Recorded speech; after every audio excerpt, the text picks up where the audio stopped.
Welcome back to another episode of Offbeat Adventures. We're standing here once again on the grade of the former Grand Trunk Pacific Railway and later Canadian National Railways Graham Subdivision. We're in the middle of nowhere. We are northwest of Graham, Ontario. We are again picking up where we left off on a previous hike we just did on Saturday. Today's Thursday. We left off on that previous hike right here. This is where we parked. A few things before we get started, so I'm going to walk here for a minute or two. First of all, very frustrating day today. We had a couple of days of rain. It started raining Monday night, kind of didn't really stop until the middle of the night last night. Again, today is Thursday. Today has been very frustrating because it's cold. So basically that system is trying to move off, and we've had snow flurries off and on every time it clouds over. So you can see this patch of cloud here. Every time the sun gets obscured, it snows. We get like these little squalls that blow up, and it's very frustrating. Again, it is Thursday, so normally I would be at work. So I used the second of my precious personal days. Now I'm out to come here and do this. And basically the reason why I kind of came midweek is I needed some help, and I'll explain that momentarily. You can see a little blowdown section here. So I was last here on Saturday, so we did the section over there on Saturday. So basically from just west of Oscar Station past Petry to that spot here. So today we're going to be working our way from here past 4 trestles and then by Quorn Station to Selwyn Lake, where there is a washout. So again, I needed some help to do this hike. So my youngest son Noah graciously agreed to help me out. Problem is that he was only available during the week. So I have to say a big thank you to him for coming hiking with Dad. He's actually fishing right where we left the truck. And so we'll meet up with him a little bit later on. I also have to say a big thank you to my friend and colleague Aaron. So he has a place at Graham, and so to lessen the burden, because we are in probably the most isolated area on this railway line. It's not particularly easy to get to. You either have to come into Graham, which is a 22-kilometer drive off the highway up to Graham, and then on the railway grade, and it's 23 miles from Graham to where the washout is. Or there's another road which I'll show you, but I've never been on that road. It's called Rambler Road. It's about 27 kilometers off the highway, and it pulls in to the grade up ahead. So again, it's been a very frustrating day. It's this hike is I hate to say it, but it's caused a lot of anxiety just because of trying to figure out all the logistics of this. You know, having to come here midweek, trying to figure out if the weather was going to be okay. Again, it looked like it was going to, it was going to rain. Even last night when we were driving up and we got to the camp, and it was raining, and then at one point in the night I went to go to the bathroom, and it was frozen stuff was coming down. And then again today, like I said, it's snowing. Every time one of these little cloud patches comes, it snows, and it's very frustrating because we don't want that on the lens of the camera. Now it's bright and sunny, which causes issues with the video. It's cold, so I've got my gloves on. I've got my really thick base layer on, so my winter base layer. I've got another top on. I've got my sort of lightweight rain jacket on top. I've got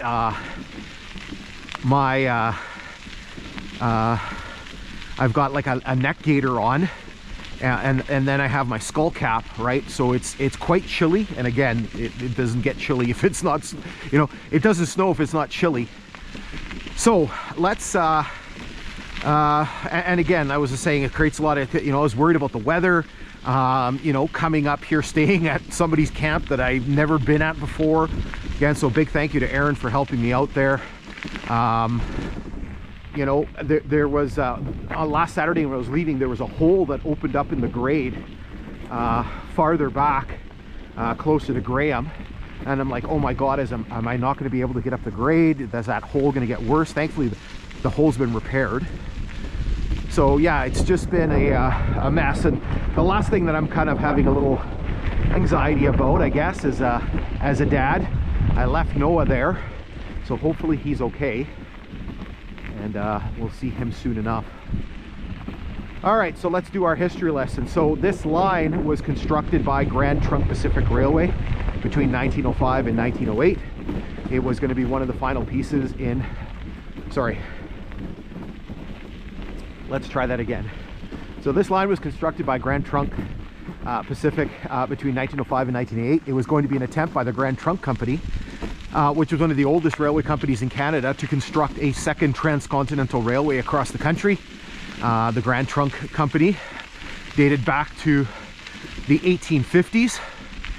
So the problem is that the Grand Trunk Company, as well as the Canadian government, were anxious to see another transcontinental line built. The problem is Grand Trunk wasn't particularly eager to build this line by themselves. They had seen the experience of Canadian Pacific. You can see a tiny little bit of rock work here. Not particularly big, not particularly high. They had seen the experience that Canadian Pacific had. There's a telegraph pole up there. Had when they built their line, how expensive it was, how difficult it was. So Grand Trunk did not want to go it alone. So what ended up happening was there was a long series of negotiations between the company and the Canadian government in terms of trying to come up with some sort of agreement between the two. And so finally, they were able to hash out a plan. So essentially what it involved was that Grand Trunk Pacific was going to build the western portion of a transcontinental line, everything from Winnipeg to the west coast of Prince Rupert, under the name Grand Trunk Pacific. And the Canadian government was going to build the eastern portion, everything from Winnipeg to New Brunswick, under the name National Transcontinental. And when the line was completed, another telegraph pole, Grand Trunk was going to operate both lines. Now, again, this line was constructed, construction started on this line in 1905. It was one of the earliest sections that was started, and this line was actually a branch line. It was an anomaly because it was a Grand Trunk Pacific line, but it actually connected with the NTR. And so the whole purpose of this line was to give the system access to Lake Superior. So now problems started just as soon as the line was completed. Because what ended up happening was Grand Trunk ended up backing out of the agreement to operate the eastern portion of the line because they had all kinds of issues from when they constructed their line. So now the Canadian government had a problem because they now had a line that they had nobody to operate. And so what they ended up doing, we're going to pause here. You can see we're getting into a flooded rock cut. What they ended up doing was creating their own company to run the line, and that became the Canadian Government Railways. So because this line connected to the NTR section, this line was leased by the Canadian Government Railways. So in July of 1915, the name of this line changed. It had originally been the Lake Superior Division, or the Lake Superior branch of Grand Trunk Pacific, and it became the Fort William and Raith subdivisions of Canadian Government Railways. So it operated as part of Canadian Government Railways until late 1918, when Canadian Government Railways was merged, amalgamated with Canadian Northern Railway to form Canadian National Railways. And so that came into effect in January of 1919. And so at that time, the name of this line changed. It became the Fort William and Raith subdivisions of Canadian National Railways.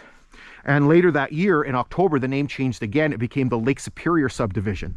Now, not that long after CNR took over, they began taking a look at their situation. They actually had a duplication of lines going west out of Thunder Bay. So basically they had this line, and then they had the former Canadian National line, which had become the Kashabawi subdivision of CNR. So what they decided to do was they decided to consolidate the lines. They were going to use the Canadian Northern Line west out of Thunder Bay. They were going to double the line to a place called Kongmi Junction. And there, the lines would split. So they built a new bridge across the Matawan River that linked up with this line. And then what they were going to do is they were going to abandon about the 28, 29 miles of this line heading east back into Thunder Bay.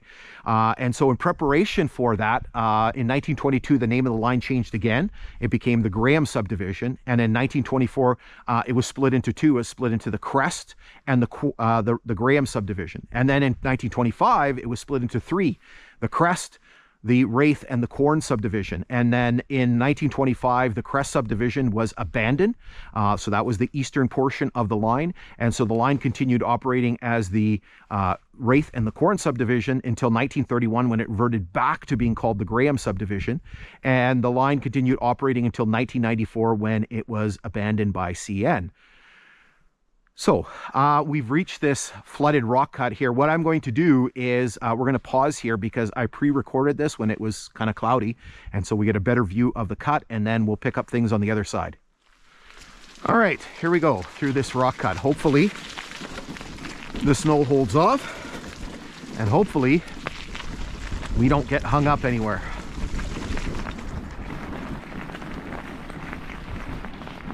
Very wet in through here, obviously with the rain that we had.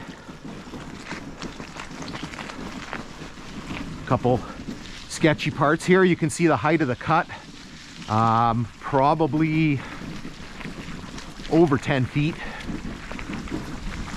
maybe 12 feet or so.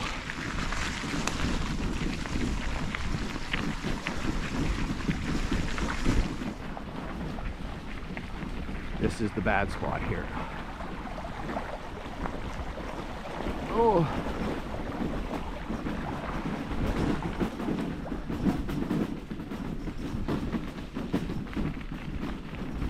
So here you can see it continues on.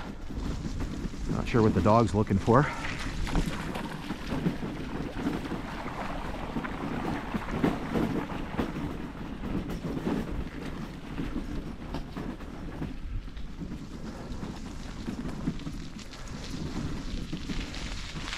So it's quite a lengthy cut here.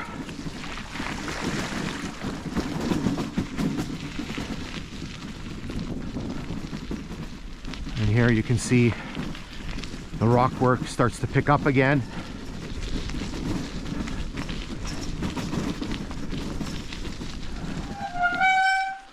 Brakes are really squeaky.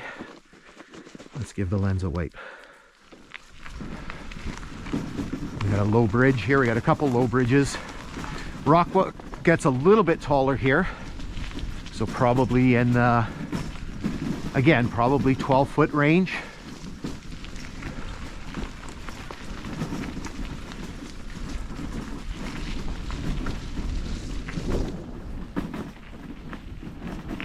Maybe a little taller here.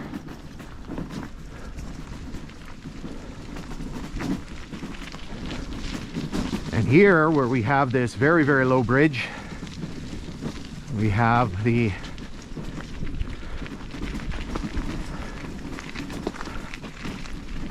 end of the cut. And the brakes are really squeaky. All right, let's hold up here for a second and then we'll resume.